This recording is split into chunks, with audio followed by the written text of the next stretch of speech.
پاکستان کا مطلب کیا؟ لا الہ الا اللہ۔ پاکستان کا مطلب کیا؟ لا الہ الا اللہ۔ پاکستان کا مطلب کیا؟ لا الہ الا اللہ۔ شب ظلمت میں گزاری ہے، اٹھ وقت بیداری ہے، جنگ شجاعت جاری ہے۔ اللہ اکبر۔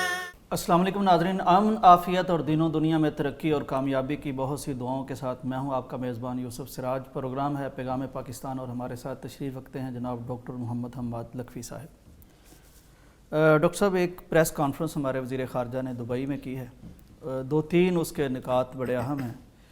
ایک تو یہ حالیہ جو سلسلہ چل رہا ہے عرب دنیا کے ساتھ پاکستان کے تعلقات کا، اس میں کچھ اتار چڑھاؤ یا لہریں اس طرح کی محسوس ہو رہی تھیں۔ تو ایک تو ہمارے وزیر خارجہ نے وہاں یہ بات کی کہ عرب دنیا پاکستان پر بھارت کو فوقیت نہیں دیتی۔ تو اس پہ میں چاہتا ہوں آپ کچھ کمنٹ کریں کہ کیا ایسے ہی ہے اور یہ کس طرح یہ بات ہے، اس کو ہم کس طرح لاجیکل کہتے ہیں؟ بسم اللہ الرحمن الرحیم۔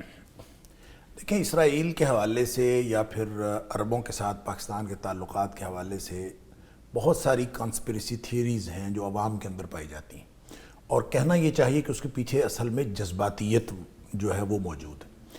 ہر شخص جو بھی نقطہ نظر رکھتا ہے، پھر ایک یہ سوشل میڈیا اس کو ہائپ دے دیتا ہے، اور یوں اسرائیل کے حوالے سے اور خاص طور پر عربوں کے تعلقات کے حوالے سے کہ عربوں کی طرف سے پاکستان کے اوپر اثرات ڈالے جا رہے ہیں اور پریشر ڈالا جا رہا ہے، اور پھر اس طرح کی بہت ساری خبریں بھی ہیں اور بہت سارے جو ہیں کانسپریسی تھیوریز بھی ہیں۔ تو انہوں نے ایک ماحول کو میں یہ سمجھتا ہوں پلیوٹ کر رکھا ہے، اور اس آلودہ یا آلودگی زدہ ماحول کے اندر جب اس طرح کی کوئی بات آتی ہے تو اس کے اوپر مزید تبصرے اور تجزیے اپنے اپنے طور پر لوگ کرنا شروع کر دیتے ہیں۔ اب جہاں تک بات ہے اسرائیل کو تسلیم کرنے کی، ایک الگ ایشو ہے، اور جہاں تک بات ہے عربوں کے ساتھ پاکستان کے تعلقات کی، اور یہ کہنا کہ پاکستان کے عربوں کے بارے میں پالیسی چینج ہو گئی ہے یا عربوں کی پاکستان کے حوالے سے پالیسی چینج ہو گئی ہے، وہ انڈیا کا آرمی چیف بلایا اور انڈیا کی بات بھی ہوئی۔ میں یہی عرض کرتا ہوں کہ یہ چیزیں نہ تو اوور نائٹ ہوتی ہیں، اور نہ ہی حکومتیں، چاہے وہ پاکستان کی گورنمنٹ ہو اور چاہے وہ عربوں کی کوئی بھی حکومت ہو، یہ اوور نائٹ بھی نہیں ہوتی اور کسی جذباتیت کی بنیاد پر نہیں ہوتی۔ بہت سیانے لوگ بہت فورسی کرتے ہیں چیزیں، پھر اس کے بعد اپنی پالیسی کے اندر کو تبدیلی لاتے ہیں۔ ہم یہ بات قابل تسلیم ہے کہ اس وقت ملی غیرت اور ملی حمیت کی بنیاد پر خارجہ پالیسی ترتیب نہیں دی جا رہی، اور اس میں صرف پاکستان نہیں اور بہت سارے لوگ، بہت سارے ممالک، مفاد کو دیکھا جاتا ہے، ان کی حکومتیں جو ہیں وہ انوالو ہو سکتی ہیں، اور اپنے اپنے مفاد۔ جب اگر پاکستان یہ نعرہ لگا سکتا ہے کہ سب سے پہلے پاکستان، تو کس ملک کو یہ اختیار نہیں ہے اور اس کو حق نہیں پہنچتا کہ وہ اپنے بارے میں یہی نعرہ لگائے؟ لہٰذا ہر ملک اپنا اپنا مفاد دیکھ رہا ہے، اور شاید یہ وہی کیفیت ہے جس کو نبی اکرم صلی اللہ علیہ وسلم نے اس طرح سے بیان فرمایا تھا حضرت ثوبان رضی اللہ تعالیٰ عنہ والی حدیث میں، کہ ایسے ہے کہ جیسے بھوکے تمہارے اوپر ٹوٹ پڑے ہوں گے اور تم لوگ کثرت میں بھی ہوگے، سب کچھ ہوگا، لیکن اصل کیا بات ہوگی کہ تمہارے اندر وہن آ جائے گا، اور وہن اسی چیز کا نام ہے حب الدنیا و کراہیت الموت۔ نبی اکرم صلی اللہ علیہ وسلم نے اس کی ڈیفینیشن فرمائی تھی کہ دنیا کی محبت، اس کو آپ مال کی محبت کہہ لیں، ملکی مفاد کی محبت کہہ لیں، اپنے جو ٹریڈ ایگریمنٹس ہیں ان کی محبت کہہ لیں، یعنی مادی مفاد پرستی۔ مادی مفاد پرستی ہے۔ کراہیت الموت کا مطلب یہ ہے کہ وہ دنیاوی طور پر، مادی طور پر، ملکی سطح پر یا کسی تجارتی حوالے سے کوئی خسارہ برداشت کرنے کے لیے تیار نہیں ہے، اور وہ یہ سمجھتے ہیں کہ اس میں ہماری موت ہے۔ جب پالیسیز اس مرکزی نقطے پر طے ہونا شروع ہو جائیں تو اس وقت ملت کا تصور باقی نہیں رہتا۔ لہٰذا یہ بات تو قابل تسلیم ہے، لیکن جب جتنی کوئی پالیسی چل رہی ہے اور جتنی خارجہ پالیسی اس وقت پاکستان کی ٹورڈز عربز یا عربوں کی پالیسی ٹورڈز پاکستان ہم دیکھتے ہیں، تو اس کے اندر اس کو سنجیدہ پہلوؤں سے دیکھنے کی ضرورت ہے، اور اس وقت خطے کی صورتحال کے حوالے سے دیکھنے کی ضرورت ہے۔ جب ہم اس طرح سے دیکھتے ہیں تو ابھی تک ہمارے پاس کوئی ایسا ثبوت موجود نہیں ہے کہ انڈیا کے بارے میں یا پاکستان کے مفاد کے خلاف عربوں نے کوئی ایسا کام کیا ہو، یا عرب ممالک نے کوئی ایسی ترجیحی اپنی پالیسی بنائی ہو کہ جو ہم دیکھیں کہ جناب یہ پاکستان کو پیچھے رکھ کے اور انڈیا کو آگے رکھ کے انہوں نے پالیسی بنا دی ہے. جب کوئی ایسی پالیسی ہے ہی نہیں تو پھر اس طرح کی جو سٹیٹمنٹس آتی ہیں جس کا ذکر آپ نے کیا ہے تو اس کو مبنی بر حقیقت سمجھنا چاہیے. اور یہ سنجیدگی کا تقاضا یہی ہے کہ ہم اپنا ٹریک ریکارڈ دیکھ لیں. عرب ہمیشہ پاکستان کے ساتھ کھڑے رہے ہیں اور ابھی تک کوئی ایسا موقع آیا نہیں ہے انٹرنیشنل لیول پہ کہ جب عربوں نے یا سعودی عرب نے اسپیسیفکلی یا عرب کے کسی بھی ملک نے پاکستان کو اکیلا چھوڑا ہو کسی موقع پر. جب ایسی کوئی بات نہیں ہے. کشمیر کے حوالے سے بہت ساری ایمبیگوٹی پائی جاتی تھی کہ عرب حمایت نہیں کرتے, وہ بھی ہم دیکھتے ہیں کہ OIC کے اندر جو ہے وہ قرارداد پاس کی گئی اور میرے خیال میں وہ سارے شکوک و شبہات دور کر دیے گئے ہیں. لہٰذا اس موقع پر ایسی سٹیٹمنٹ آنا اس کو مبنی بر حقیقت سمجھ لینے میں کوئی حرج نہیں ہے. اور میں یہ سمجھتا ہوں کہ اس طرح کی جو تو کانسپریسی تھیوریز ہیں جو صرف اور صرف سسپیشنز ہیں, شکوک و شبہات ہیں, ان کو دور کرنے میں میرا خیال ہے ایسی سٹیٹمنٹس جو ہیں وہ معاون ہوتی ہیں اور ان کو سنجیدگی سے لیا جانا چاہیے. ڈاکٹر صاحب, عربوں نے اس وقت بھی پاکستان کا ساتھ دیا جب بہت بیرونی دباؤ تھا, جب ہم نے ایٹمی دھماکے کیے تو تیل اور دیگر مادات میں یعنی عالمی دباؤ تھا, پریشر تھا ان پہ, تو اس کے باوجود پاکستان کے ساتھ ان کے تعلقات رہے اور بہت شاندار رہے. ڈاکٹر صاحب, اسی میں یہ مسئلہ ہے کہ اسرائیل کو تسلیم کرنا کچھ ممالک کر چکے ہیں, کچھ کے بارے میں خیال ہے کہ شاید ان کے تعلقات میں کوئی نرمی آئی ہے, برف پگھلی ہے کوئی اندر ہی اندر شاید.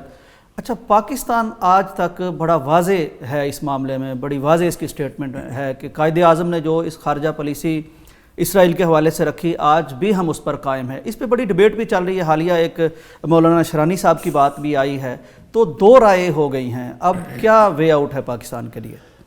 دیکھیں جی, بات یہ ہے کہ جب آپ اس کو ملت کی سطح پہ دیکھتے ہیں اور دین کی بنیاد پر دیکھتے ہیں تو یہ نقطہ نظر کچھ اور بنتا ہے. اور اگر آپ اس کو ملکی مفاد کے لیے اور خطے کی مجموعی صورتحال سامنے رکھ کے دیکھتے ہیں تو پھر آپ کا نقطہ نظر کچھ اور بنتا ہے. یہ ملی سطح پر یہ ایمبیگوٹی یا دو آرا اسی وجہ سے ہیں کہ ہمیں جو اینگل آف ویژن ہے اس کے اوپر اتفاق نہیں ہے. لہٰذا جو لوگ تو اس کو خطے کی صورتحال اور پاکستان کے اجتماعی مفاد اور اسی علاقائی مفاد کو دیکھتے ہیں, ان کے خیال میں جب پھر آپ کو 2 اور 2 جمع 4 جیسی کیلکولیشن کرنی پڑتی ہے اور کیلکولیٹڈ فیلڈ میں اور کیلکولیٹڈ آسپیکٹ سے بہت سارے مفادات بھی پاکستان کے وابستہ ہو سکتے ہیں اسرائیل کو تسلیم کر لینے میں. لہٰذا جو لوگ اس حوالے سے سوچتے ہیں وہ بہت ساری اس میں یعنی گنجائشیں بھی نکالتے ہیں اور ان کا خیال یہ ہے کہ اسرائیل کو تسلیم کر لینا چاہیے اور یہ آرا ہمیں دو محسوس ہوتی ہیں. اگر ہم اس کو ایمان کی بنیاد پر دیکھیں, یہ مسئلہ علاقائی صورتحال کا نہیں ہے, یہ گراؤنڈ ریالٹیز کا مسئلہ نہیں ہے. اسرائیل کا مسئلہ ہمارے ایمان کا مسئلہ ہے اور اسرائیل کا مسئلہ قرآن کا مسئلہ ہے. قرآن نے کہا کہ تمہارے سب سے بڑے دشمن یہودی, اور جب یہودی سب سے بڑے دشمن ہیں تو یہ قرآن کا فیصلہ ہے. تو دشمن کے ساتھ کوئی وقتی صلح یا کوئی وقتی صلح کا معاہدہ کسی مصلحت کے تحت کیا جانا تو ممکن ہے, لیکن یہ سمجھنا کہ مستقل بنیادوں پر ان کے ساتھ آپ کی دوستی ہو سکتی ہے یا ایسی کوئی ورکنگ ریلیشن شپ جو پرپیچول قسم کی اور ایور لاسٹ قسم کی ہو سکتی ہے اور جو دور رس نتائج رکھے, یہ خام خیالی بھی ہے اور یہ ایمان کے منافی بھی ہے. ڈاکٹر صاحب, ایک تو ہے کہ یہود کے ساتھ آپ کا تعلق, دوستی یا اس طرح کا معاملہ, ایک ہے کہ اسرائیل کا معاملہ جو قبضہ کر رکھا ہے انہوں نے عربوں کی زمین پر, تو گویا کہ اس ظلم پر ظالم کے حمایتی ہوں گے ہم. بالکل صحیح ہے. یہ تو اس کی گریوٹی اور زیادہ بڑھ جاتی ہے اور میرے خیال میں اس میں جو ہماری موجودہ حکومت پاکستان ہے یا اس سے ماضی کی بھی جو حکومتیں ہیں وہ اپنے اس موقف کو بار بار دہراتی رہی ہیں اور اسٹیٹ کے جتنے بھی ایکٹرز اور فیکٹرز ہیں وہ سب اپنی اپنی جگہ یہ بات کہتے رہے ہیں اور ہمیں ان پر یقین کرنا چاہیے اور خواہ ایک شکوک و شبہات کی نگاہ سے ان کو نہیں دیکھنا چاہیے. ہمارے وزیر اعظم بہت کیٹاگوریکل سٹیٹمنٹ دے چکے ہیں اور ہمارے جو پچھلے دنوں بلکہ آج کل میں کوئی سٹیٹمنٹ ہمارے جو متحدہ علماء کونسل کے چیئرمین ہیں پنجاب کے, ان کی بھی کوئی سٹیٹمنٹ آئی ہے جو کسی عرب ٹی وی کو وہ دے رہے تھے اور بہت کیٹاگوریکل انہوں نے کہا کہ ایسی کوئی بات نہ کوئی زیر غور ہے اور نہ کبھی کوئی سوچا ہے.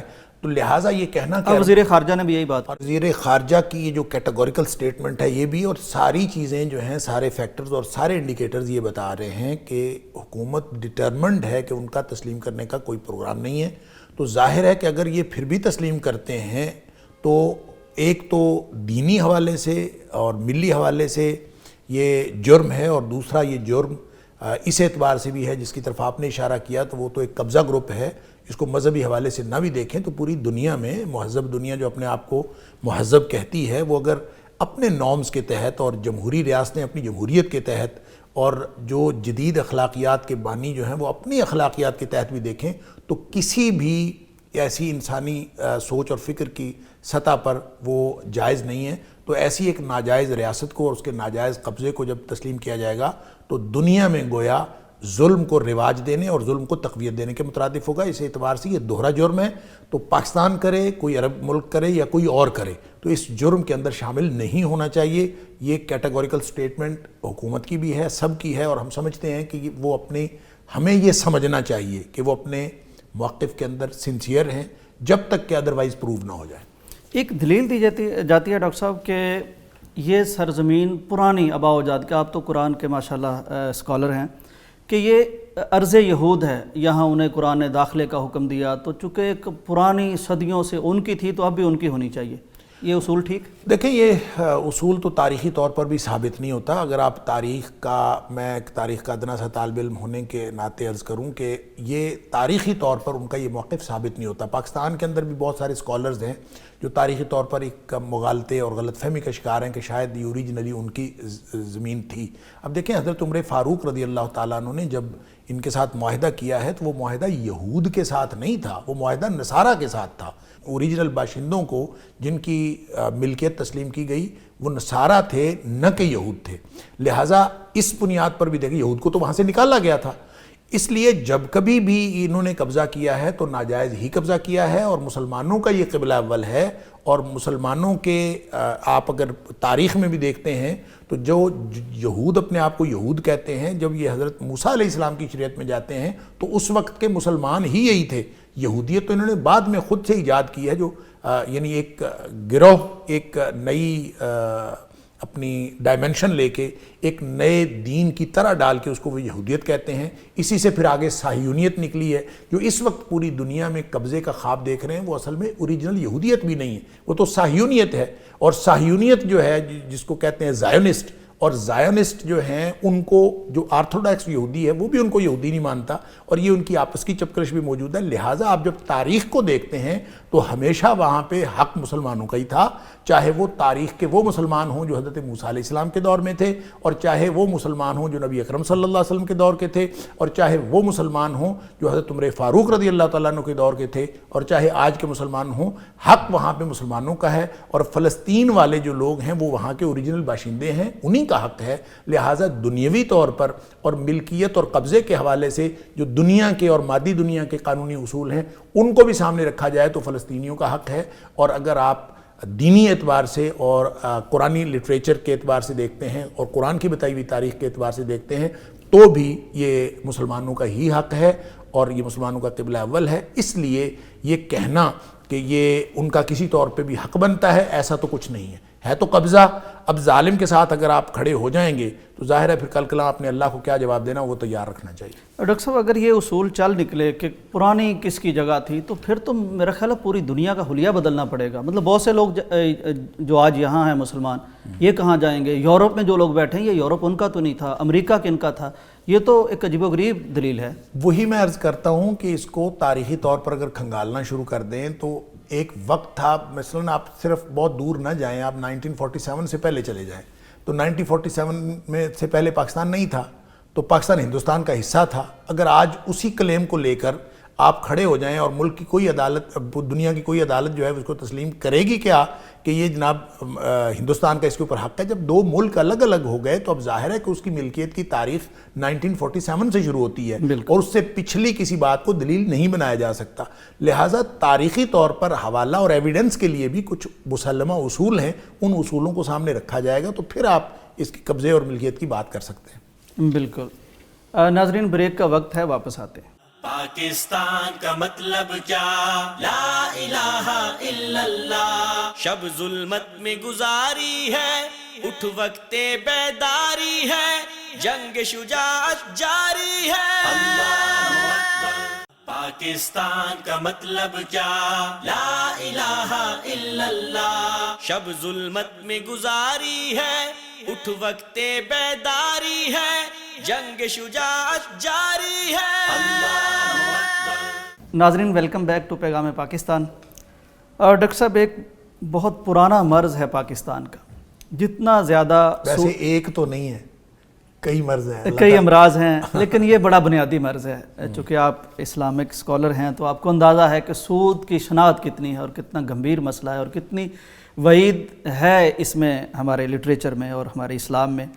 تو شروع سے ہی کچھ لوگوں نے پاکستان دین کے نام پر بنا، اسلام کے نام پر بنا، تو سود سے جان چھڑانے کی ایک چاہ پوری قوم کی بھی ہے اور سارے دینداروں کی بھی ہے. تو وہ کیس چل رہا ہے.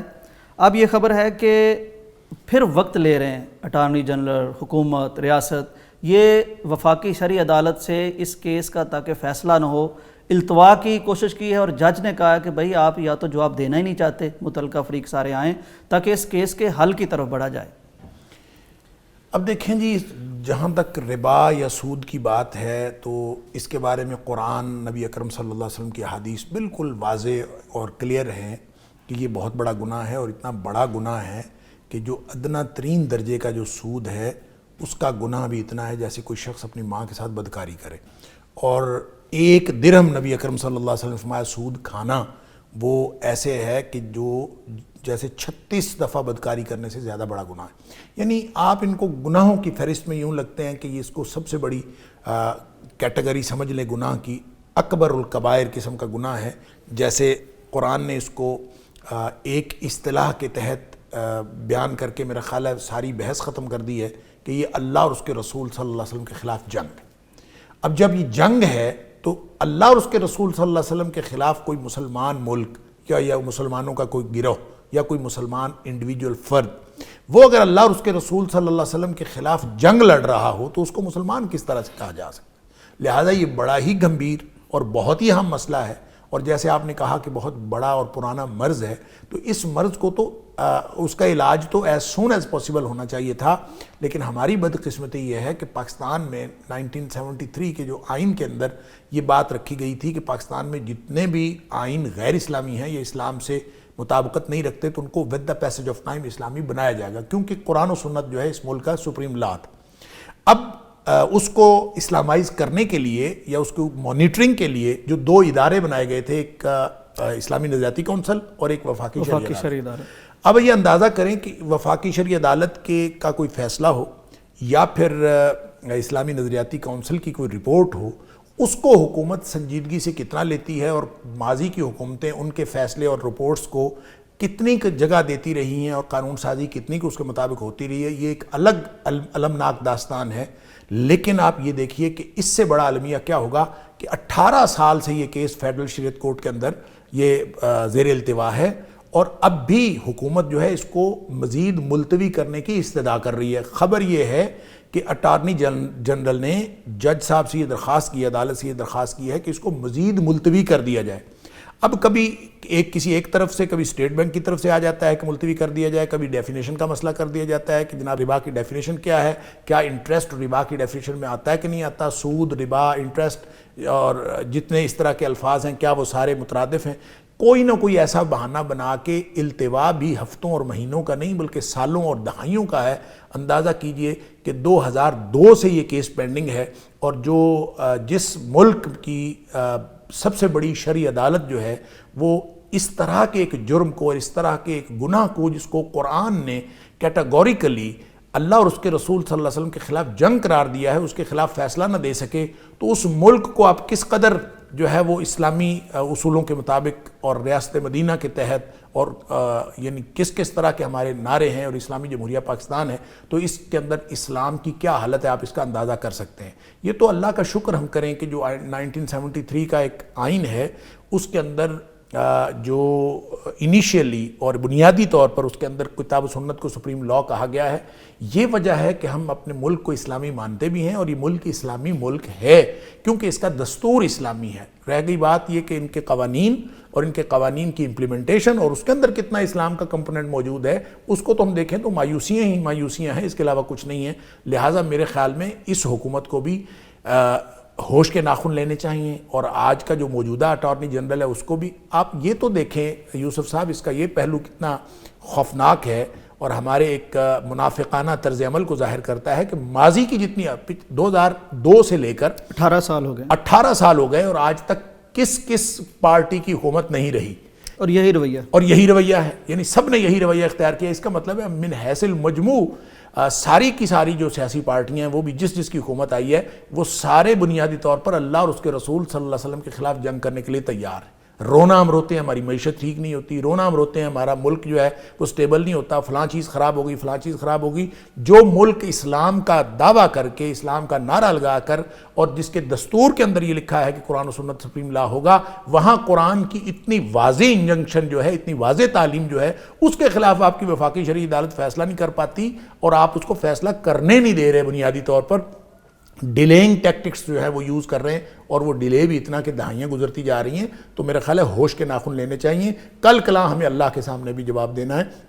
صرف یہ دنیا کی چھوٹی موٹی عدالتیں نہیں ہیں جہاں ہم نے جواب دینا ہے, اللہ کی عدالت کل کو لگنی ہے, اور وہاں ہر شخص جتنا ذمہ دار ہے, چاہے وہ اٹارنی جنرل ہے, چاہے وہ اسٹیٹ بینک کا کوئی ذمہ دار ہے, چاہے وہ حکومت کا کوئی وزیر اعظم ہے, کوئی وزیر ہے, جو اس میں اپنا حصہ ڈال رہا ہے, اس میں رکاوٹ کھڑی کر رہا ہے سود کو ختم کرنے کے لیے, میں یہ سمجھتا ہوں کہ وہ جماعتیں, وہ تنظیمیں یا وہ افراد جو اس کیس کو سپریم کورٹ میں لے کے گئے اور فیڈرل کورٹ میں لے کے گئے, ان کو مبارکباد پیش کرنی چاہیے. اور میں یہ سمجھتا ہوں کہ وہ ہم سب کی طرف سے فرض کفایہ ادا کر رہے ہیں, اور شاید جو اللہ کا عذاب نہیں اس ملک پر آ رہا تو اس میں اس طرح کے لوگوں کا حصہ ہے جو ڈھال بنے ہوئے ہیں اللہ کے عذاب کے سامنے, اور انہوں نے اللہ کے دین کو امپلیمنٹ کرنے کے لیے کچھ نہ کچھ اپنی سی کوشش کر رہے ہیں, جو میں سمجھتا ہوں پوری ملت کی طرف سے اور پوری ہماری قوم کی طرف سے ایک فرض کفایہ کے طور پر یہ ہو رہا ہے. اور ہم سب کو بھی اس میں حصہ ڈالنا چاہیے, اور ہم اس پروگرام کے توسط سے بھی اور اوورآل جہاں جہاں ہمارا اثر و رسوخ ہو, ہم سب کو یہ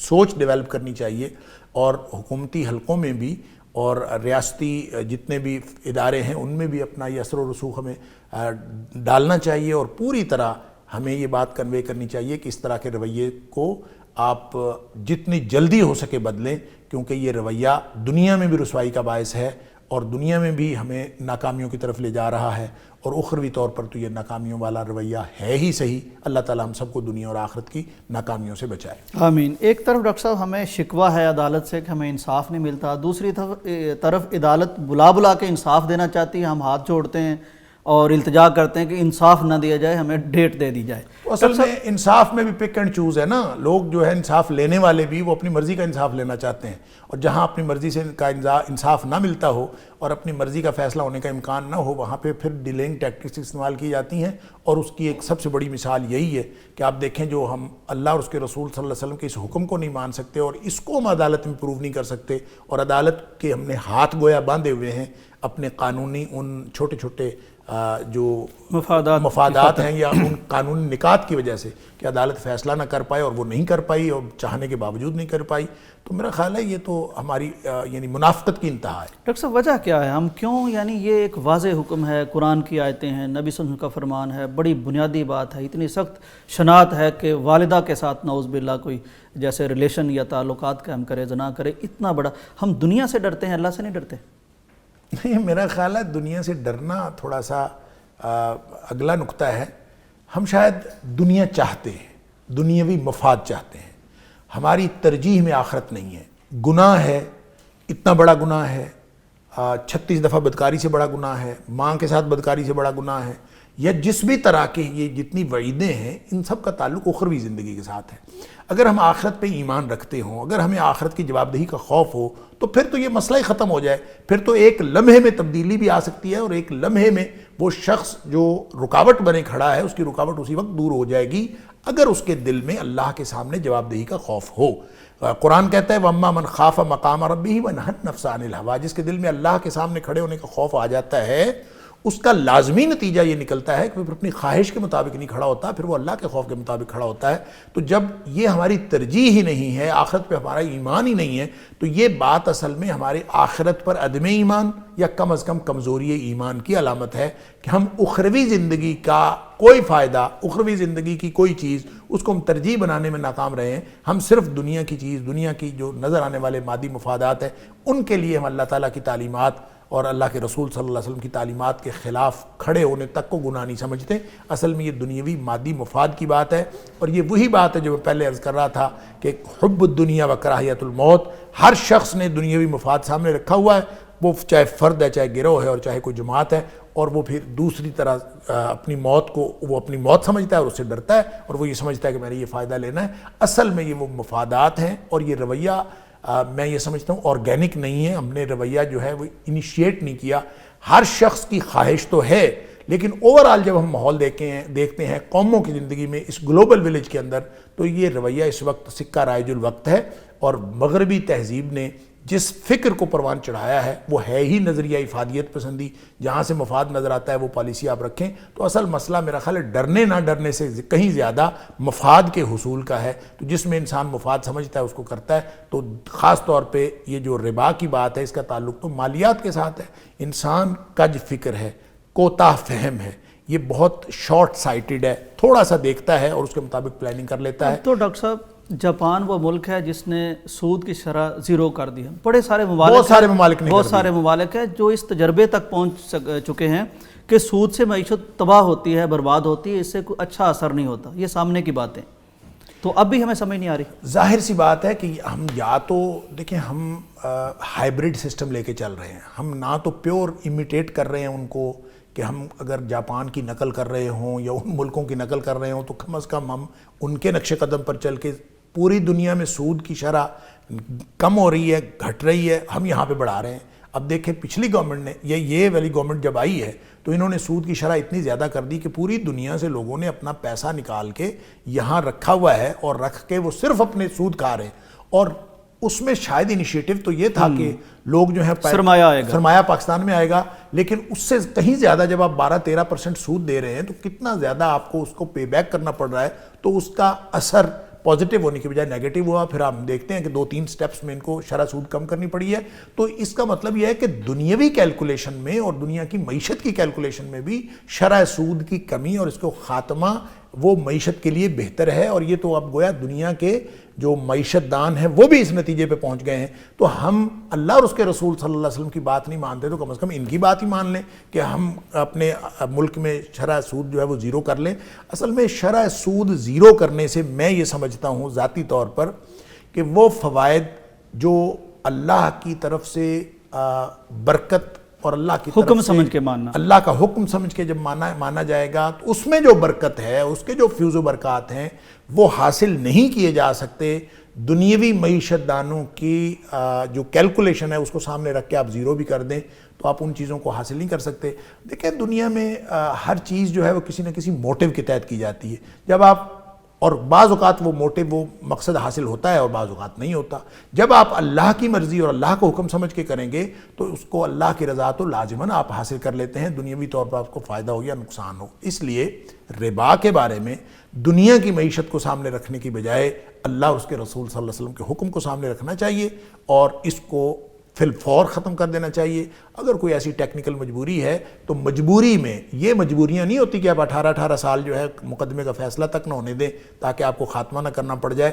مجبوریاں اگر کوئی ٹیکنیکلی پروسیجر کو چینج کرنے میں یا پورے سسٹم کو پریکٹیکلی عملی طور پر پاک کرنے میں کچھ دن لگ جاتے ہیں تو انشاءاللہ وہ تو حالت مجبوری میں ہیں, اس میں کوئی حرج نہیں. وگرنہ اگر ہم اپنی مرضی سے ڈیلے کر رہے ہیں تو ہمیں ایک ایک لمحے کا حساب اللہ کے ہاں دینا پڑے گا. یہ ہے وہ موٹیو جو اگر ہم اس کی بنیاد پر کریں گے تو اس کا فائدہ ہمیں دنیا میں بھی ہوگا اور آخرت میں بھی. قرآن نے تو بالکل سیدھا کہا ہے کہ وَلَوْ أَنَّ أَهْلَ الْقُرَىٰ آمَنُوا وَاتَّقَوْا لَفَتَحْنَا عَلَيْهِمْ بَرَكَاتٍ مِّنَ السَّمَاءِ وَالْأَرْضِ. اگر یہ بستیوں کے لوگ واقعتاً ایماندار ہوتے اور تقوی والی زندگی یعنی اللہ سے ڈر کر اور اللہ کی رضامندی کی بنیاد پر اور اللہ کی ناراضگی سے بچنے کو موٹیو بنا کے اس ترجیحی نقطے پر پالیسیاں بنا رہے ہوتے تو لَفَتَحْنَا عَلَيْهِمْ بَرَكَاتٍ مِّنَ السَّمَاءِ وَالْأَرْضِ, ہم ان سے زمین و آسمان سے خیر و برکت کے دروازے کھول دیتے. وَلَٰكِن كَذَّبُوا, لیکن یہ جھوٹے نکلے, یہ اپنی بات کو خود جھٹلا گئے ہیں.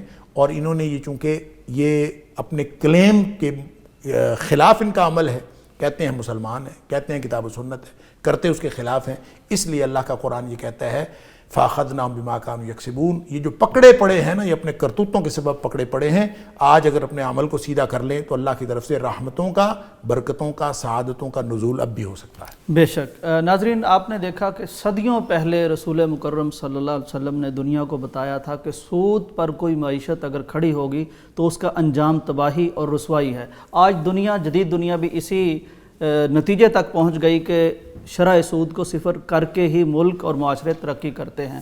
ڈاکٹر صاحب نے بڑی خوبصورت بات کی کہ ہم نے اتنا وقت لگا دیا اس میں، شاید ہم بدنیت ہیں. ہاں، جہاں ہمیں کوئی قانون بدلنا پڑتا ہے تو ہم دیکھتے ہیں جو ضروری ہم سمجھتے ہیں اپنے لیے، راتوں رات کابینہ کے اجلاس بھی ہو جاتے ہیں اور راتوں کو بھی ہمیں کچھ کام کرنا پڑے تو کرتے ہیں اور قانون بن جاتے ہیں، پاس ہو جاتے ہیں. تو یہ قانون بھی ضروری ہے اس معیشت کی کو تباہی سے بچانے کے لیے اور خوشحالی کی طرف آنے کے لیے. بہت سارے ماہرین معیشت ہیں اور بڑی ساری سوچیں ہیں، تو یہ بڑی بنیادی بات ہے، اس کی طرف ہمیں آنا چاہیے. بریک کے بعد واپس آتے ہیں. پاکستان کا مطلب کیا؟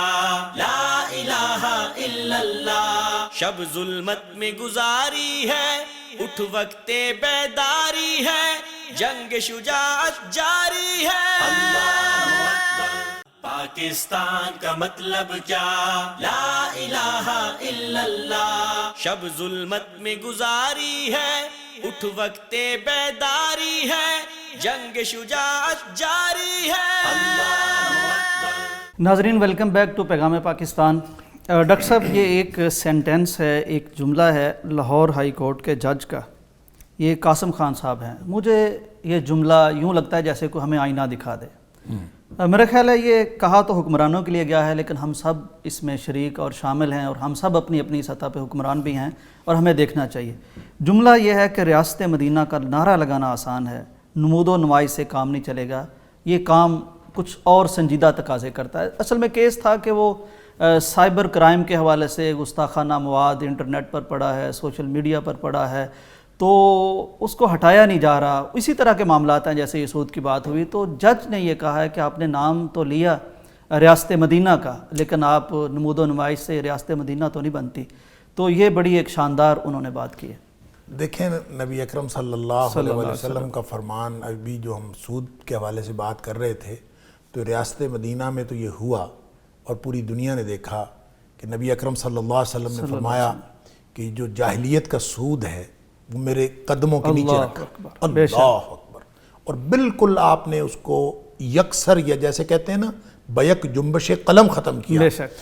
تو ہم 18 سال سوچنے پہ لگا دیتے ہیں تو اس کو ریاست مدینہ، اور پھر اس ریاست کا جو ریاست مدینہ کا تقاضا کر رہی ہے اور بار بار نعرہ لگا رہی ہے، اس کا اٹارنی جنرل فیڈرل شریعت کورٹ کو درخواست کر رہا ہے کہ اس مقدمے کو مزید ملتوی کر دیا جائے اور التوا کے لیے اٹھائے. ڈرتے ہیں کہیں سود ختم نہ ہو جائے. آپ اندازہ کر لیجئے کہ اس طرح سے ریاست مدینہ، تو یہ میرا خیال ہے معزز عدالت کے جو ریمارکس ہیں، اور یہ بہت واقعتاً خوبصورت اور لمحہ فکریہ ہے، خوبصورت جملہ، کہ ریاست مدینہ کا نعرہ لگانا آسان ہے، اس کو عملی طور پر کیسے کرنا ہے. اصل میں ہم جب کوئی نعرہ لگاتے ہیں یا کوئی بھی کلیم یا دعویٰ کرتے ہیں، تو مجھے نہیں پتا کہ جو تو بدنیتی کی بنیاد پر نعرے لگتے ہیں، ہم کسی کی نیت پہ شک نہیں کر سکتے. تو جو بدنیتی کی بنیاد پر نعرے لگتے ہیں ان کا تو کوئی حل ہی نہیں ہے، وہ تو اس کے اندر تو پہلے سے بدنیتی شامل ہوتی ہے. جو نیک نیتی کی بنیاد پر اس طرح کی باتیں کی جاتی ہیں، تو لوگ عام طور پہ جو ڈیلے کرتے ہیں یا چیزوں کا کسی چیز کو عملی طور پر اچیو نہیں کر پاتے، تو اس میں عام طور پر مختلف وجوہات میں سے جو سب سے بڑی وجہ ہوتی ہے، ہم آئیڈیلزم کے چکر میں ہوتے ہیں کہ جذباتیت، ہاں جی، کہ ہم اس کو مثلا ریاست مدینہ ہے تو نعرے لگاتے رہیں گے، بار بار کہتے رہیں گے، اور ہمارا خیال یہ ہوگا کہ کوئی معجزہ ہو جائے اور پوری ریاست جو ہے وہ ریاست مدینہ بن جائے. اس طرح سے نہیں. فیچرز ہیں نا، دیکھیں نا، اب تدریج کا اصول ہے. تو ریاست مدینہ جو نبی اکرم صلی اللہ علیہ وسلم نے قائم کی ہے، وہ ظاہر ہے ایک دن میں نہیں قائم ہوئی، اس کے اندر بھی ٹرانزیشنل پیریڈ ہے، اس میں بھی تدریج کا اصول ملحوظ رکھا گیا ہے. ایک ایک کر کے چیزیں سیدھی کی گئی ہیں. ظاہر ہے اوور نائٹ نہیں ہوتی جب، لیکن آپ کی جو ڈائریکشن اور ڈائمنشن ہے پوری قوم کی، وہ آپ کی سیدھی ہونی چاہیے. اور ڈائریکشن بتاتی ہے کہ آپ کے اصل میں کس منزل کی طرف آپ جا رہے ہیں، اور منزل کا حصول چاہے دور ہو چاہے قریب ہو. ایکچولی اس کو یوں دیکھنا چاہیے کہ قرآن میں بھی تدریج ہے، قرآنی احکام میں بھی تدریج ہے، اور عملی طور پر ہم کسی ایک چیز کو کر لیں اور پھر باقی چیزیں اگر رہ بھی جائیں تو کچھ عرصے کے بعد اگر کر لیں، باری باری چیزیں اگر کر لی جائیں تو اس میں کوئی حرج نہیں ہوتا. لیکن ڈاکٹر صاحب ڈائریکشن کا تعین کر لیا جائے کہ اصل میں ڈائریکشن کا جب تعین آپ کر لیتے ہیں تو پھر آپ کی ہر بات اس ڈائریکشن کے مطابق ہونی چاہیے. آپ کا طرز عمل بھی، آپ کی گفتگو بھی، اور آپ کے جو اقدامات ہیں وہ بھی اس کے مطابق ہونی چاہیے. اگر آپ نعرہ لگاتے جائیں ریاست مدینہ کا، اور آپ کا اٹارنی جنرل جو ہے وہ جا کے سود کی اس 18 سال سے زیر التوا مقدمے میں مزید التوا کی درخواست کر رہا ہو، تو اس کا مطلب یہ ہے کہ آپ کی ڈائریکشن کلیئر نہیں ہے، آپ کی ڈائمنشن درست نہیں ہے۔ ہمارے وزیر اعظم صاحب کے بہت سارے بیانات اس ڈائمنشن کا تعین تو کرتے ہیں، اور خاص طور پہ جو انٹرنیشنل فورمز کے اوپر ہمارے وزیر اعظم صاحب کی تقریریں ہیں ماضی کی پچھلے 2 سالوں کی، میں یہ سمجھتا ہوں بڑی حوصلہ افزا ہیں۔ اقوام متحدہ کی تقریر دیکھ لیں، یا آپ جو اقوام متحدہ کی جنرل اسمبلی میں انہوں نے کی، یا آپ مختلف فورمز کے اوپر OIC کے اندر جو کی، تو وہ اس سے ایک بات محسوس ہوتی ہے کہ شاید ہمارے جو وزیر اعظم صاحب ہیں ان کا ویژن بھی کلیئر ہے، ان کی نیت بھی درست ہے، لیکن عملی طور پر اقدامات بھی نظر آنے چاہیے۔ صرف نعرہ لگاتے جانا اور عملی طور پر کوئی چیز، آپ کی کوئی پالیسی جو ہے آپ کی ڈائریکشن اور ڈائمنشن کو ظاہر نہ کر رہی ہو، تو اس سے پھر بہت سارے شکوک و شبہات ابھرتے ہیں۔ اگر آپ سچے ہیں، اگر آپ اپنے معاملے میں نیک نیت ہیں، اور آپ واقعتاً جو ریاست مدینہ قائم کرنا چاہتے ہیں، تو پھر آپ کا اوور نائٹ ڈائمنشن اور ڈائریکشن تو کلیئر ہونی چاہیے۔ پھر ہر قدم عوام کو بھی نظر آئے گا، میڈیا کو بھی نظر آئے گا، سب کو نظر آئے گا کہ آپ کا ہر قدم جو ہے وہ ریاست مدینہ کی طرف اٹھ رہا ہے۔ ویسے بھی منزل مقصود پہ پہنچنا اور کسی چیز کو سر انجام دے چکنا، یہ اللہ نے ہمارے ذمے ہی نہیں لگایا، اللہ نے ہمارے ذمے لگایا کوشش۔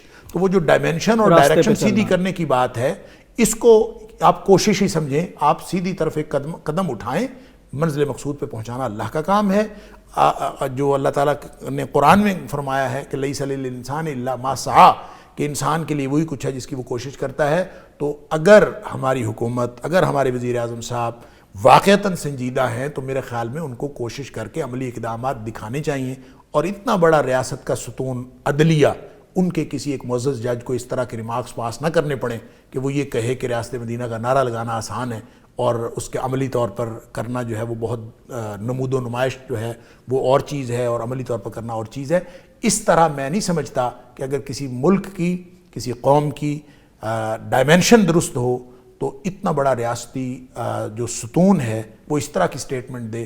تو اس اعتبار سے یہ سٹیٹمنٹ مایوس کن بھی ہے کہ عملی طور پر کچھ نہیں ہو رہا، اور اس اعتبار سے یہ خوش کن اور امید افزا بھی ہے کہ ہمارے ادارے سوئے ہوئے نہیں ہیں، ہمارے ادارے جاگ رہے ہیں اور آنکھیں کھولے ہوئے ہیں، اور ہمارے عدالتوں کے اندر بھی اور ریاست کے جو اہم ستون ہیں ان کے اندر ایسے ویژنری لوگ اور فکر رکھنے والے اور شعور رکھنے والے لوگ موجود ہیں جو واقعتاً اس ملک کو ریاست مدینہ کی عملی شکل میں دیکھنا چاہتے ہیں۔ تو میرے خیال میں اس طرح کے لوگ غنیمت ہیں، اور اس غنیمت سے فائدہ اٹھانا چاہیے، اور اس طرح کے لوگوں کو اپنا اپنا کردار ادا کرنا چاہیے۔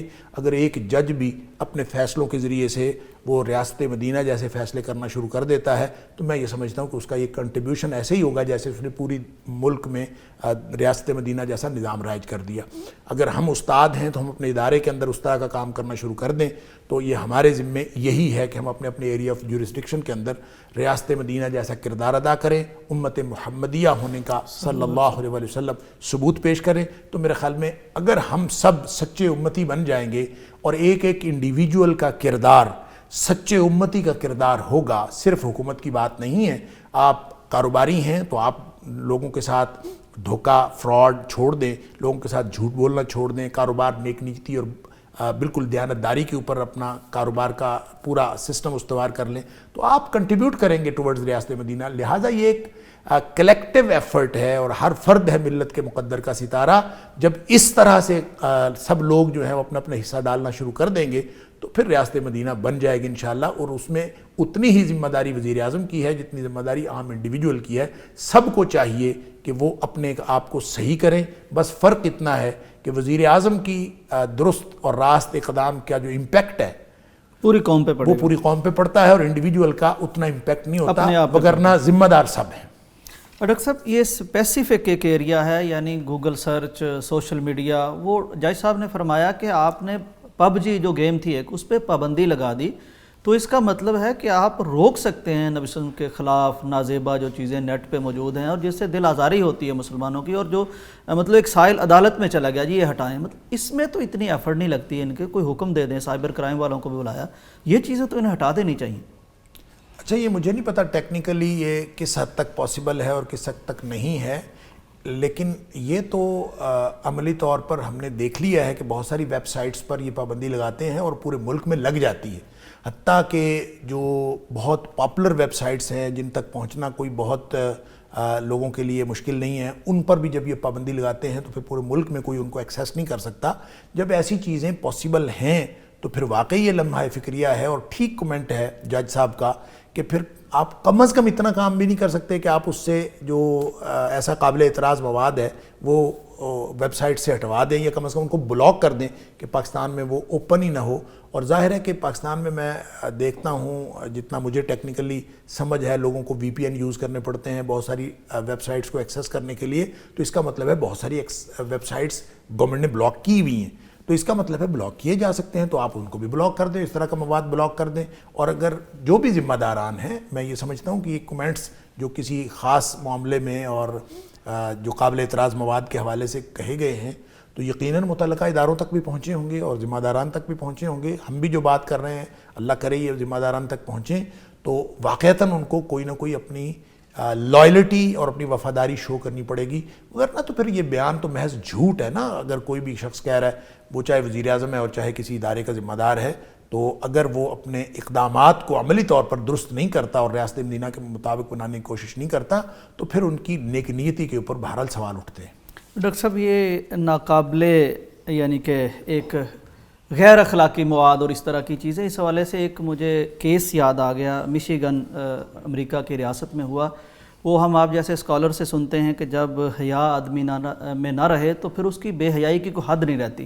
وہ تو حدیث ہے, نبی اکرم صلی اللہ علیہ وسلم اذا لم تستحی فاصنع ما شئت, جب حیا کی حد آپ نے کراس کر لی تو پھر جو مرضی کریں, پھر تو کوئی حد نہیں باقی. ریاست مشیگن میں ایک بیٹے نے والدین پہ عدالت میں جا کے کیس کیا ہے کہ میرے پاس غیر اخلاقی پورن کا ایک مواد تھا کافی زیادہ, تو میں گھر میں نہیں تھا تو میرے والدین نے وہ ضائع کر دیا. والدین کے خلاف عدالت میں جا کے کیس کر دیا کہ یہ مجھے ہرجانہ دے.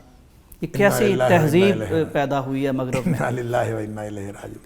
اصل میں جب آپ بنیادی انسانی حقوق کی بات کرتے ہیں نا, تو بنیادی انسانی حقوق کے پیچھے وزڈم ہی یہی کار فرما ہے. اس تصور کے پیچھے جو ہیومن رائٹس کا تصور ہے اس کے پیچھے یہی وزڈم کار فرما ہے کہ ہیومن ایک ایسی اینٹی ہے جس کے اوپر کوئی پابندی نہیں ہونی چاہیے, اور لہٰذا وہ ایک بے خدا تہذیب کا فرد ہے. اس کے اوپر کسی خدا کی, کسی خدائے واحد کی, یا کسی بھی ایون نہ کوئی عیسائیت کا خدا, نہ کوئی یہودیت کا خدا, نہ کسی بھی مذہب کا خدا, اس کا کوئی پریشر نہیں ہے اور کسی اس طرح کے کوئی ڈیوائن رائٹس کسی کے نہیں ہیں. لہٰذا ہر شخص کے اپنے پورے رائٹس ہیں. تو جب, اور وہ کس بات پر مبنی ہے, وہ مساوات کی بنیاد پر ہیں, وہ آزادی کی بنیاد پر ہیں. اور جب آزادی اور مساوات کو آپ اس طرح بے لگام قسم کی آزادی اور مساوات کے طور پر ڈیفائن کریں گے اور اس کو بنیادی انسانی حقوق میں رکھیں گے تو پھر اس طرح کے آپ کو مناظر تو نظر آئیں گے. اور یہ تو میرا خیال ہے کہ ایک مثال ہے, اور اس طرح کے مناظر اور اس طرح کی چیزیں تو بے شمار ہیں جو مغربی ماحول کے اندر اور اس ماڈرنزم, بلکہ کہنا چاہیے پوسٹ ماڈرنزم کے اس دور کے اندر جو فکر کی, جو اس وقت کی اب تک کی ایوالومنٹ ہے, یعنی جتنی جو ایولیوشن ہوئی ہے, جتنی فکر ایوالو ہوئی ہے, اس کا عملی طور پر یہ اس کا ایک مظہر ہے, ایک اظہار ہے. وگرنہ اخلاقی طور پر ہم کہاں کہاں گر چکے ہیں. جتنے آپ یعنی محرم رشتوں کے ساتھ جتنے تعلقات ہیں, جنسی تعلقات, یہ معاشرے کے اندر بہت عام ہے, لوگ دکھاتے بھی ہیں. ہمارے ملک کے جو ٹی وی ڈرامے ہیں اور مختلف چیزیں جو ہیں اس میں یہ دکھائی جا رہی ہیں. تو یہ میرے خیال میں اخلاقی قدروں کا جنازہ ہے جو آزادی اور مساوات کے نام پر نکلا ہے, اور اسی کا ایک شاخسانہ یہ ہے. ڈاکٹر صاحب, آخر میں دعا فرمائیے. کرونا کی ایک نئی شکل برطانیہ میں نکلا, یہ دوبارہ سے پھر دنیا کلوز ہو رہی ہے. سعودیہ نے فلائٹس بند کر دی ہیں, برطانیہ میں ہو گئی ہیں. یہ اب جو نئی صورت سامنے آئی, اس کا تعلق جسم سے چمٹنے والی کوئی اس کے اندر جو خلیے ہیں وہ اس سے ہے.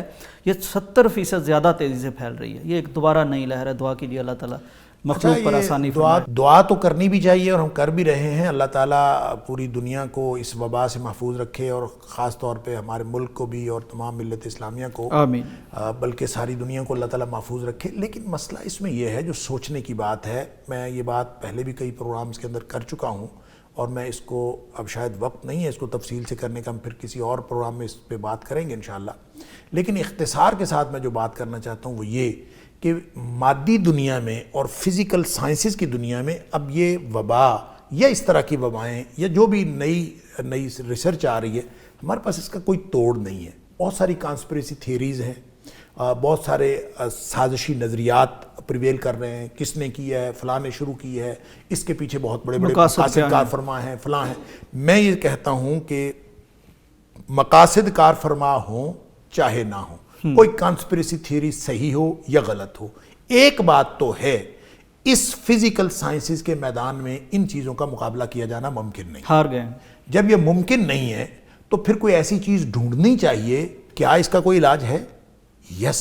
جب آپ مذہب سے دیکھتے ہیں, جب آپ شریعت اسلامیہ کو دیکھتے ہیں, جب آپ دین سے پوچھتے ہیں, جب آپ نبی اکرم صلی اللہ علیہ وسلم سے پوچھتے ہیں, تو ہاں اس کا علاج ہے. مادیت کا علاج, اب دیکھیں اکثر آپ یہ اصطلاح سنتے ہیں کہ دجالی دور ہے, تو دجالی دور ہو سکتا ہے جس کا اینڈ اپ ہونا ہے دجال پہ, جو مسیح دجال ہے. اس دجال مادیت کا جو اعلیٰ ترین کی شکل ہوگی, مادیت کی معراج, مادیت کی معراج پہ ہوگا. اس کے پاس سارے فزیکل ریسورسز ہوں گے اور ہر فزیکل جو فینومینا ہے اس کے اوپر اس کا کنٹرول ہوگا. جب اس کے اوپر اس کا کنٹرول ہوگا تو آپ کیا اس میدان میں اس کا مقابلہ کر سکتے ہیں؟ نہیں کر سکتے. صحابہ اس قدر خوف زدہ ہوئے کہ ہم کیا کریں گے. تو نبی اکرم صلی اللہ علیہ وسلم نے اس کے بارے میں دیکھیں اس قدر بھی فرمایا کہ جب سارے ہی خوراک کے ریسورسز اس کے پاس ہیں, ہر چیز اس کے پاس ہوگی, وہ ہمیں نہیں دے گا, تو آپ کس بنیاد پر بچیں گے؟ تو نبی اکرم صلی اللہ علیہ وسلم فرمایا, جب صحابہ نے کہا ہم کھائیں گے کیا, آپ نے فرمایا لا الہ الا اللہ, سبحان اللہ, الحمدللہ, یہ تمہیں کافی ہوگا. اس کا مطلب یہ ہے کہ اس مادیت کا مقابلہ روحانیت سے ہوگا, اس مادیت کا مقابلہ ایمان سے ہوگا. اور اسی طرح آپ نے یہ بھی روایات میں پڑھا کہ حضرت عیسیٰ علیہ السلام جب آئیں گے اور دجال جب ختم ہوگا تو وہ حضرت عیسیٰ علیہ السلام کو دیکھ کر پگھلنا شروع ہو جائے گا. حدیث کے الفاظ ہیں کہ وہ ایسے پگھلے گا جیسے برف پگھلتی ہے یا پارا جو ہے وہ اس طرح سے پگھل جاتا ہے. تو گویا کوئی روحانی اثرات ہوں گے جو اس کو ڈیمیج کریں گے. مادیت کے مقابلے میں, فزیکل فینومینا میں ہم اس کا مقابلہ نہیں کر سکتے. لہٰذا ہم سب کو, پوری دنیا کو, یہ اس وبا کے موقع پر تو بطور خاص اپنے ایمان کو مضبوط کرنا چاہیے. اور ایمان اور روحانیت کو جب ہم جتنا زیادہ مضبوط کریں گے, ایمان مضبوط کریں اور ظاہری طور پر رف ٹف کے عادی بنیں. اور دیکھیں نا, سائنس کہہ رہی ہے کہ امیونٹی کو مضبوط بنانا اس کا علاج ہے, واحد علاج ہے اب تک. امیونٹی مضبوط ہوتی ہے ایمان سے. اس کا مطلب ہے کہ یہ مادیت کی جتنی بھی ڈیمونسٹریشنز ہو رہی ہیں اور جتنا کچھ بھی ہو رہا ہے اس کا علاج روحانیت اور ایمان سے ہے. لہٰذا اپنے ایمان کو مضبوط کریں. ہم ایمان کو مضبوط کرنے کی بجائے گھروں میں مقید ہو رہے ہیں. ہمیں تو مسجدیں جو ایمان کا مرکز ہیں ان کو آباد کرنا چاہیے تھا, اور مسجدوں کو ہی اپنا مرکز بنانا چاہیے تھا کہ ہم اپنے ایمان کی حفاظت کریں.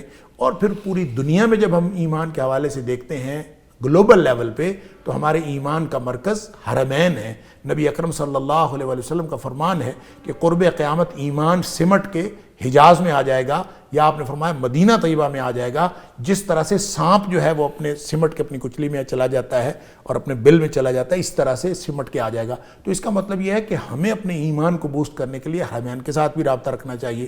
لیکن کیا کیجئے کہ ہم نے اس مادی پروپیگنڈے کے تحت اور مادی اور فزیکل جو سائنس ہے ان کی ہدایات کے تحت اپنے حرمین کو بھی بند کر دیا, ہم نے اپنے مسجدوں کو بند کر دیا, پوری دنیا میں مساجد بند ہو گئی. یہ تو میں سمجھتا ہوں کہ پاکستان میں حکومت پاکستان کو اور ریاستی اداروں کو سلام پیش کرنا چاہیے کہ پاکستان واحد ملک ہے جس کے اندر مساجد بند نہیں ہوئی.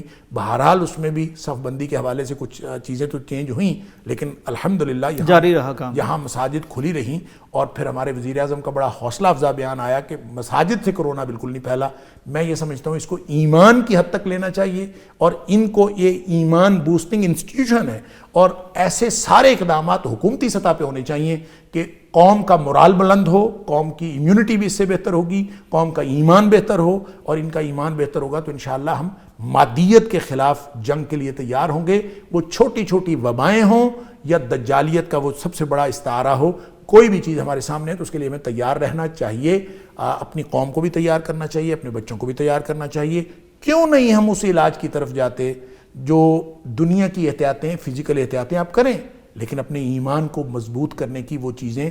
نبی اکرم صلی اللہ علیہ وسلم نے فرمایا, سلسلۃ الصحیحہ کی روایت ہے یوسف صاحب, کہ ہمارے دلوں کا یہ جو ایمان ہے یہ پرانا ہو جاتا ہے، حدیث کے الفاظ ہیں، یہ پرانا ہو جاتا ہے جس طرح کپڑا پرانا ہو جاتا ہے. اس کی تجدید کرتے رہا کرو. لہٰذا اللہ سے دعا کرتے رہا کرو کہ ان یجدد الایمان، کہ وہ تمہارے فی قلوبکم، تمہارے دلوں میں ایمان کو تجدید ہوتی رہے. تو ایمان کی تجدید کے لیے ہمیں اس کو بوسٹ اپ کرنے کے لیے انڈیویجولی بھی اقدامات کرنے چاہیے، اور ملکی سطح پہ میں سمجھتا ہوں حکمرانوں کو ایسی پالیسی بنانی چاہیے کہ اس طرح کی چیزوں کا ہم فزیکل احتیاطوں کے ساتھ بھی مقابلہ کریں، اور اصل جو مقابلہ ہے وہ مادیت اور روحانیت اور ایمان کا ہے. اپنے ایمان کو بہتر کریں گے تو انشاءاللہ ہم اس جنگ میں کامیاب ہوں یا نہ ہوں، ہم اللہ کے ہاں سرخرو ہوں گے. بہت خوب. ناظرین اکرام، اس ساری گفتگو نے ہمارا ایمان تازہ کر دیا، اور یہ ریکوائرڈ بھی ہے. اختصار کے ساتھ ڈاکٹر صاحب نے ہمیں بتا دیا کہ پہلی بات تو یہ سمجھ لینی چاہیے کہ پوری سائنس، پوری ٹیکنالوجی، پوری مادیت اس وقت اس نامعلوم جو بیماری ہے اس کے سامنے ہار گئی ہے، ہاتھ کھڑے کر دیے ہیں، شکست کھا گئی ہے. آج بھی اگر کہیں امید ہے، دیکھیں یہ کیسی وبا ہے اور کیسا علاج ہے اور کیسی سائنس ہے اور کیسی یہ جدید دنیا ہے جو انسانوں کو انسانوں سے فرار کروا رہی ہے. یہ عجیب بات ہے. اگر آج بھی کوئی امید ہے، کوئی ایمان ہے، کوئی توکل ہے، کوئی علاج ہے، تو وہ اسلام کے پاس ہے، دین کے پاس ہے، روحانیت کے پاس ہے. اس کا علاج بھی یہی ہے اور دجال کا علاج بھی یہی ہے. تو ہمیں پلٹ آنا چاہیے اپنے ایمان کی طرف، مسجدوں کی طرف، اپنے مراکز کی طرف. اس میں یوسف صاحب وہ حدیث آپ ایک دفعہ پھر ریپیٹ کر دیں جو اکثر پروگراموں میں ہم کرتے ہیں، کہ نبی اکرم صلی اللہ علیہ وسلم نے فرمایا کہ سورہ کہف کی 10 آیتیں جو یاد کر لے گا بے شک اس کے اوپر دجال کا فتنہ اثر نہیں کر سکے گا. تو ہم خود بھی سورہ کہف کی پہلی 10 آیات یاد کریں، ترجمہ تفسیر کے ساتھ اس کو پڑھیں، سوچ سمجھ کے پڑھنے کی عادت ڈالیں، اپنے بچوں کو بھی یاد کروائیں، اور پھر بے فکر ہو جائیں. یہ گارنٹی نبی کریم صلی اللہ علیہ وسلم نے دی ہے کہ آپ دجالی فتنے سے محفوظ رہیں گے. تو اس سے محفوظ رکھنے کے لیے جب ہم سر درد میں تو پیناڈول کھا لیتے ہیں، تو پھر یہ علاج بھی کر کے دیکھ لیں کہ نبی اکرم صلی اللہ علیہ وسلم نے ہمیں اس فتنے سے، صرف ایک اسپیسیفک فتنے سے نہیں بلکہ اس طرح کے سارے فتنوں سے بچنے کا یہ نسخہ بتایا. یہ ڈاکٹر صاحب نے بتا دیا. سورہ کہف کی پہلی 10 آیات جو ہیں یہ علاج ہیں ہر دور میں دجالی چیزوں کا. اس کو ضرور حفظ کیجئے، بچوں کو حفظ کرائیے، گھروں میں پڑھیے، ترجمہ پڑھیے، تفسیر پڑھیے، اور اس کے کنسیپٹ پہ غور کیجئے. انشاءاللہ اللہ تعالیٰ آپ کو امیون کرے گا اس پورے سسٹم سے، پوری وبا سے، ہر طرح کی بیماریوں سے. اب ہمیں اجازت دیجئے. اللہ حافظ. پاکستان کا مطلب کیا؟ لا الہ الا اللہ. پاکستان کا مطلب کیا؟ لا الہ الا اللہ. پاکستان کا مطلب کیا؟ لا الہ الا اللہ. شب ظلمت میں گزاری ہے، اٹھ وقت بیداری ہے، جنگ شجاعت جاری ہے. اللہ اکبر، اللہ اکبر، اللہ اکبر، اللہ اکبر. اٹھ وقت بیداری ہے، جنگ شجاعت جاری ہے، آتش و آہن سے لڑ جا. پاکستان کا مطلب